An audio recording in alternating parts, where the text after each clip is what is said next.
El sueño que tuve fue diferente al resto en los días anteriores. Sentía que todo fue como antes. La calma era palpable en la atmósfera de mi habitación. Los primeros rayos de sol entraron por mi ventana, iluminando la ciudad de Roma, lúgubre y en silencio. Los pájaros comenzaron a cantar y algunos movimientos de la ciudad con ellos. La televisión se encendió como de costumbre, sonando con una interferencia del gobierno advirtiendo que no saliéramos de nuestros hogares. Esa mañana era un viernes tranquilo, una mañana con paz, después de los eventos del mundo exterior. El ambiente, acompañado con el ruido de los silbatos de los militares, comenzaba a tornarse cálido. Caminé a mi balcón, aún tallándome los ojos y bostezando. Miré a los alrededores, analizando el entorno. La presencia de algunos soldados patrullando el sector daba tranquilidad. La pequeña fortaleza comenzaba a tomar forma, la jerarquía que comenzaba a surgir era algo inmesurable, cada persona comenzó a entender su rol dentro del perímetro, cada mundo seguía su órbita en el sistema. Me preparé un café, comí unas galletas y miré algo en mi teléfono. La tendencia en todos lados era el inicio del apocalipsis. Me imaginaba el fin del mundo diferente, las películas y videojuegos mostraban el mundo caótico, una lucha eterna, pensaba que tendría tiempo para armarme, pero ahora sabiendo que el mundo está en una posible crisis mundial, solo anhelaba que todo acabase. Quería que el caos desapareciera, poder volar a ver a mi familia otra vez, salir con amigos, y no ver a Roma en la penumbra. Extrañaba la sensación de ir a la universidad, o trabajar con mis compañeros.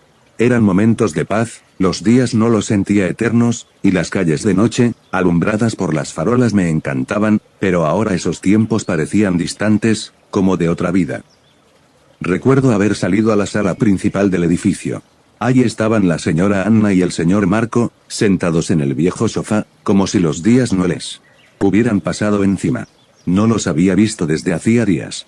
Creo que hablamos, pero los detalles se me escapan. Recuerdo que la señora Anna me miraba con esos ojos llenos de preocupación y me preguntó si estaba bien, si había logrado descansar. Respondí que sí, la noche fue más tranquila de lo habitual, más en los primeros días. A decir verdad, lo que más recuerdo es la sensación, más que las palabras exactas. Fue uno de esos momentos en los que te das cuenta de que, en medio de todo, los gestos sencillos son lo que te mantiene en pie. Y aunque no hablábamos mucho de lo que estaba pasando, el solo hecho de estar ahí, de compartir unos minutos de compañía, hacía que todo fuera un poco más llevadero. En un momento dado, nos mandaron a llamar a todos.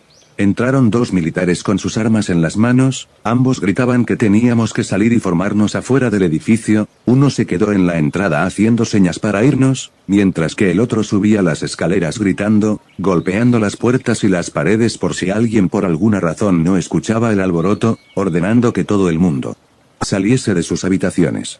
Cuando salimos nos formaron en filas, nos separaron en grupos dependiendo de nuestra edad y complexión, algunos que eran muy mayores o muy jóvenes los separaron en un grupo aparte que ayudaba en tareas más simples como lo sería avisar a los demás de algo.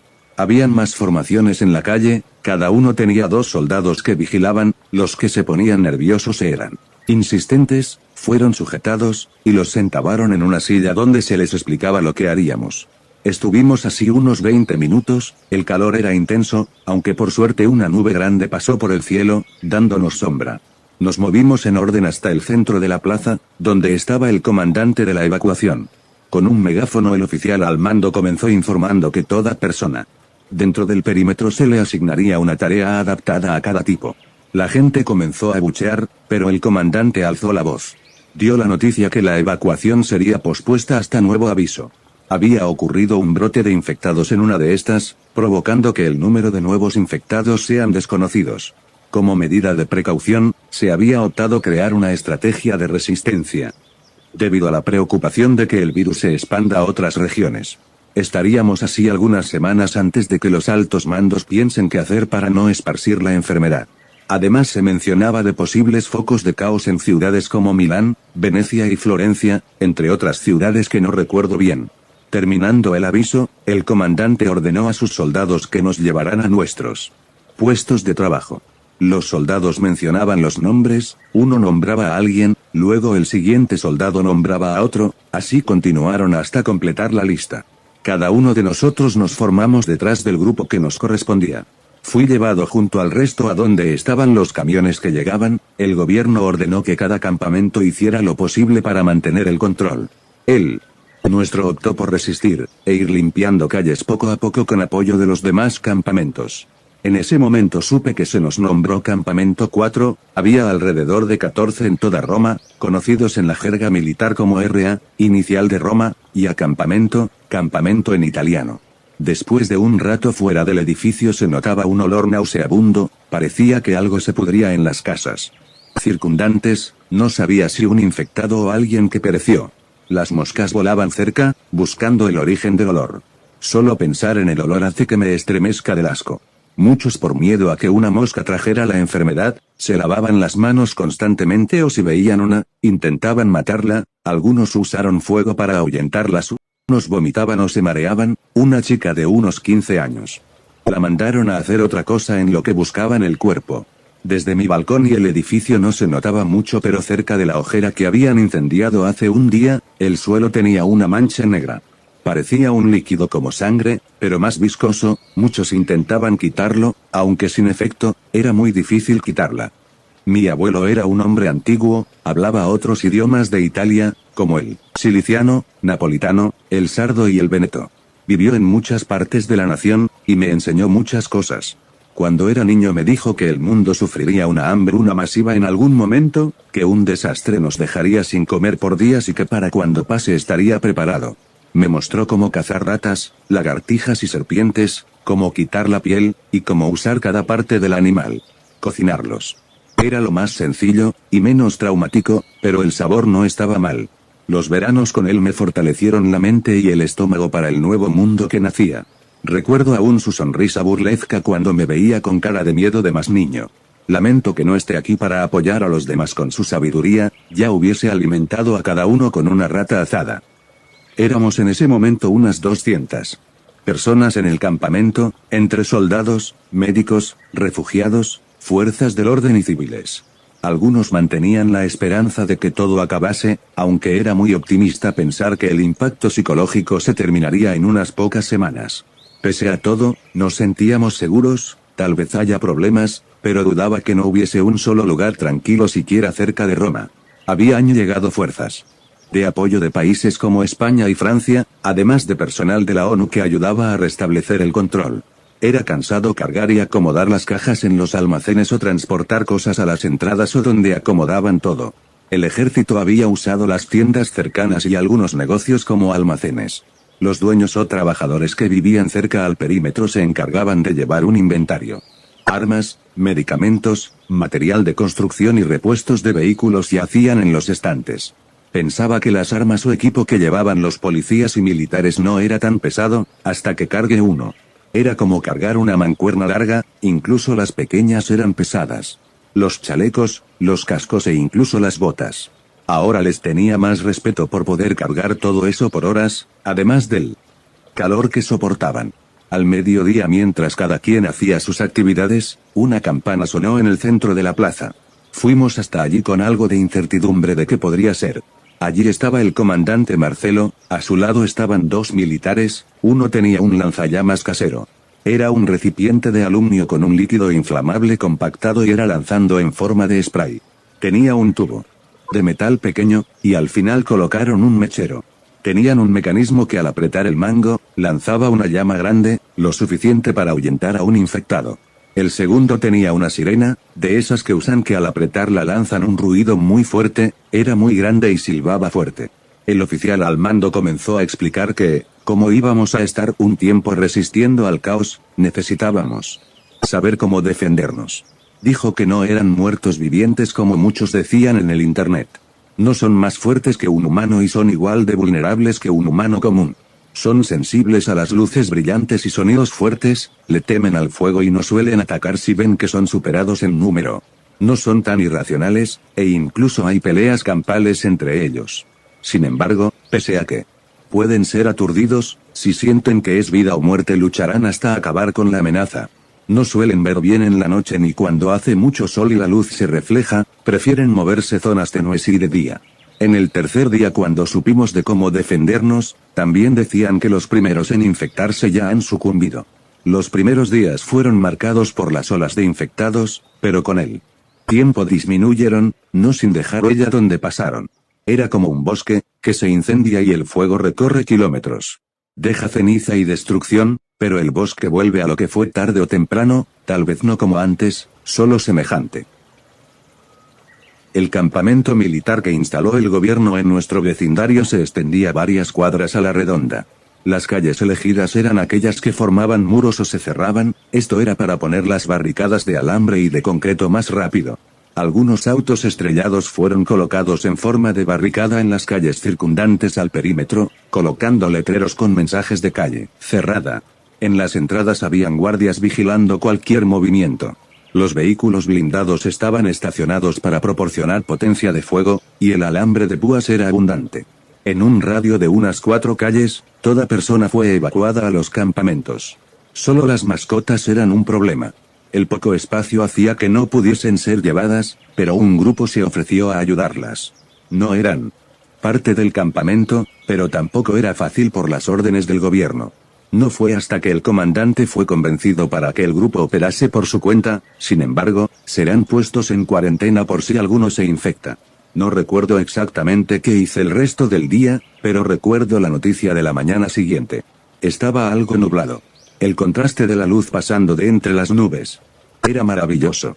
Estaba con mi grupo, estábamos hablando y cargando algunos cargadores y municiones. En una mesa teníamos un radio, en él escuchábamos las noticias y movimientos en el resto del mundo. Nada fuera de lo común, solo que, hubo una que resonó en todos lados, todo aquel que estuvo en ese momento puede confirmarlo. La noticia comenzó con un reporte de violencia descontrolada en varias ciudades de Italia. Disturbios y múltiples heridos aumentaban en los principales centros urbanos de la nación. Los saqueos comenzaban en todas partes y mucha gente intentaba huir fuera de los focos de caos. La nación romana no era la única en esta situación. Se esperaba que en los próximos días Francia, Austria, Suiza, Eslovenia y Alemania presentasen casos similares. El conductor de radio tomó un respiro, intentando mantener la calma. El gobierno francés declaró la ley marcial, creando una cuarentena total en las principales ciudades, París siendo la más afectada debido al posible caos inminente. India comenzaba a tener complicaciones con el control de los infectados. Los países cercanos a la nación cerraron sus fronteras. Debido al caos, cientos de miles de personas se movían en grupos extensos, buscando escapar del país. Esto estaba trasladando la infección a otros lares, creando tensiones entre India y Pakistán, que podrían llevar a un aniquilamiento nuclear. China cerró las fronteras con las naciones del sur, evitando la propagación a más de su territorio. Moscú hizo un llamado a los BRICS, unirían fuerzas para luchar contra la infección en dado caso de que no pudiesen controlar los brotes. Después de esto, el radio se quedó en estática. Todo aquel que estuvo en ese momento dejó de hacer sus actividades. Estábamos en silencio, nadie se movía o hacía el más mínimo ruido. Vi al comandante mirando al fondo, había escuchado el informe y no parecía creerlo. Sus ojos estaban perdidos, su expresión era de incredulidad, y miraba al suelo. Todos los militares miraban hacia él. Esperábamos una respuesta de qué debíamos hacer. El oficial solo se limitó a decir que siguiéramos con nuestras tareas. El resto del día todo se quedó en silencio. La noticia fue impactante. Muchos estaban pensativos, solamente habían pasado 5 días desde que todo comenzó. Intentábamos mantener la calma, pero el miedo al colapso total no desapareció durante algunas semanas más. Pasaron algunos días después de aquella noticia. No hubo más información sobre el exterior, pero sí la hubo del interior. Recuerdo que al día siguiente del informe, una nube de humo negro se alzó en alguna parte de la ciudad, aunque no pude ubicarla. Según lo que entendí al preguntar a los militares, no era un brote, sino disturbios provocados por el pánico de la gente. En aquellos días llamé a mi familia. Lo positivo era que ellos vivían en un pueblo alejado de la ciudad. El día que tuve que irme, tardamos 1 hora en auto. Además, estábamos rodeados de colinas y no recibíamos muchas visitas. El gobierno usaba los poblados pequeños cercanos para aislar las zonas afectadas, y esto funcionó por un tiempo, luego, fueron recuperando poco a poco algunas áreas urbanas. Habían pasado unos 8 días cuando tuve mi primer enfrentamiento con los infectados. Era una noche oscura y despejada, las calles estaban iluminadas con las farolas y solo nosotros, un grupo de compañeros junto a militares, montábamos guardia.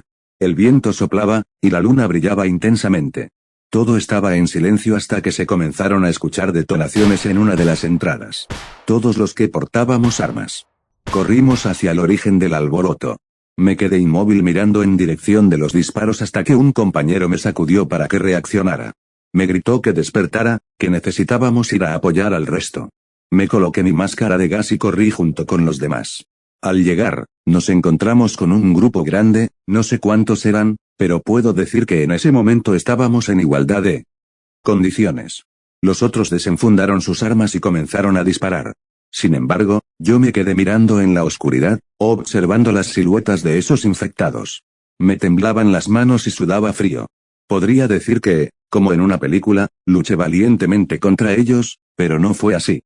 Saber que estas personas fueron como tú, con problemas similares y que simplemente tuvieron la mala suerte de enfermar, me hizo dudar sobre qué hacer.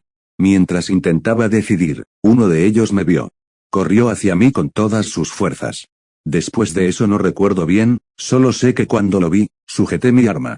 Fueron movimientos rápidos, casi instintivos, todo parecía en cámara lenta. Disparé por reflejo, sin saber exactamente lo que hacía. Solo vi caer a uno, luego a 2, 3, 4. Cuando me di cuenta, el cargador estaba vacío y la mayoría de los infectados que sobrevivieron estaban huyendo. Sentía la sangre correr por mis venas, mis latidos y mi respiración se aceleraron. Todo comenzó a volverse borroso. Un compañero me preguntó algo, pero cuando lo miré, solo recuerdo caer al suelo.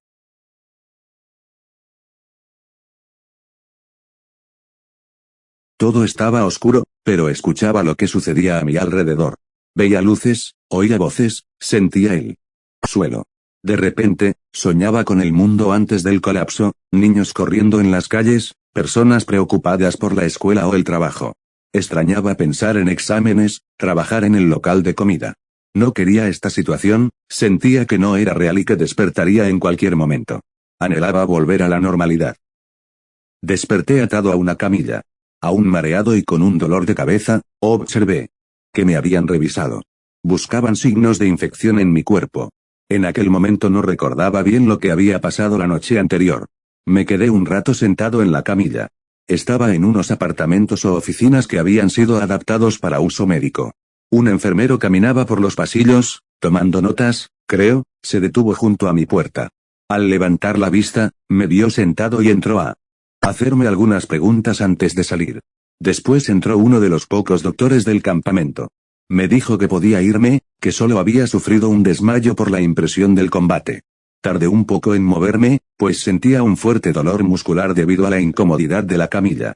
Tomé mis cosas en la entrada y caminé hacia el exterior. Al salir, era ya más tarde del mediodía.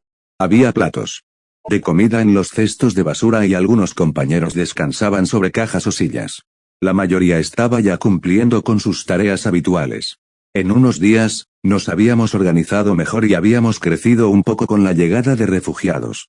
En el campamento, los niños comenzaban a colaborar más, los más pequeños separaban la basura, mientras que los mayores ayudaban con tareas pesadas como cargar cosas o contar suministros, ya fuera comida, municiones o medicamentos. Aún no se les enseñaba defensa, pero sí cómo protegerse de humanos e infectados. El comandante Marcelo me vio y me habló. Como había pasado por un alto nivel de estrés, me dijo que tomara el resto del día, pero que necesitaba regresar a mis funciones. Nos turnábamos los roles, y la vigilancia era algo que hacíamos, solo. Que nunca me había enfrentado a una situación de vida o muerte. Decidí ir a mi habitación. En la entrada del edificio me esperaban la señora Anna y el señor Marco, dormidos en el sofá. No sé por qué, pero caminé hasta ellos y los desperté. La señora fue la primera en reconocerme, mientras que el señor me miraba intentando enfocarme, claramente, no tenía puestos sus lentes. Ambos me abrazaron con las pocas fuerzas que les quedaban. Anna me tomó la cara y me sostuvo mientras me preguntaba si estaba bien y si no había resultado herido. Habían escuchado del incidente de la noche anterior y querían asegurarse de que no me hubiera pasado nada. Les comenté que solo me desmayé por lo sucedido, pero que no fui atacado. Me contaron que esperaron en la entrada toda la mañana y que se preocuparon al ver que no entraba. Pensaron que me habrían disparado por error o que un infectado me había atacado. Los tranquilicé diciendo que los médicos solo me llevaron para revisar mi estado. Después de esto, me acompañaron hasta mi puerta. Antes de irse, la señora me tomó de la mano y me hizo prometerle que no me pasaría nada y que tendría cuidado. Le apreté la mano y le prometí que así sería. Ella sonrió y ambos se retiraron a su cuarto para descansar. Al girar la perilla y entrar, me dejé caer en la cama. Sentí como mi cuerpo se hundía en el colchón, y por un momento, esa sensación de seguridad casi se apoderó de mí.